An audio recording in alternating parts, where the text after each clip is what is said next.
Hi, and a very warm welcome to Wellbeing Mission Control. It's the start of a new week, and I'm really wishing you everything you've ever dreamt of.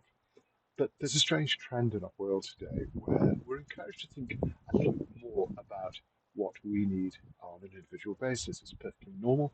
It's part of the movement towards personal empowerment, thinking about ourselves.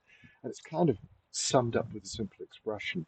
We often ask ourselves in any situation, well, what's in it for me? Well, there's nothing wrong with that. It's good to take care of our personal needs, but the problem with this is it can become a little bit too narrow. It becomes a little bit too focused on us as individuals. When the fact is that can lead to a sense of detachment or separation from everybody else. We are not simply isolated individuals. You can probably see from the reports on social media that the world is suffering from increasing incidents of loneliness and isolation. It's one of the leading causes of depression. We're losing our connection to our fellow human beings. And really, we are deeply dependent on the people around us. We have evolved to flourish and thrive in the company of other humans. And when we isolate ourselves, we tend to lose something very, very important, particularly during difficult times when you're facing challenges.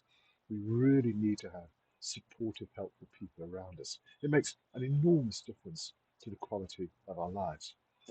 You've probably heard me mention my concerns about social media, which aim to replace conversation and listening with emails and emojis. Nothing wrong with the concept. It's just that when we become over reliant on these mechanisms, we lose touch with that essential human ability to listen. Because when we feel that people have heard us, when we have a voice, and that people understand us, we tend to feel that we are more accepted within the general thread of society. And rather than just asking all the time, well, what's in it for me, perhaps we should consider asking, what's in it for us? To look at the way that our choices and decisions impact not just on ourselves as individuals, but on the people we're associated with. This, I think, is a healthier a healthier approach, a way of making sure that our own needs don't necessarily come at the price of other people's needs, that we can find a sense of cooperation, which makes life a much more pleasant experience. I've noticed that there is a distinct trend towards selfishness, not in every society. There's so many cultures around the world that would claim that the individual is a product of the people around them and that we do not exist in isolation.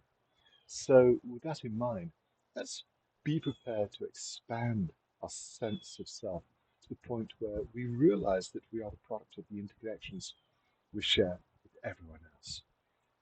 Perhaps we should start asking that question more often. What's in it for us as a species, as a planet? Let me know what you think. It's always wonderful to hear from you. It's a little bit cooler here today. The sun hasn't broken out yet, but allow me to wish you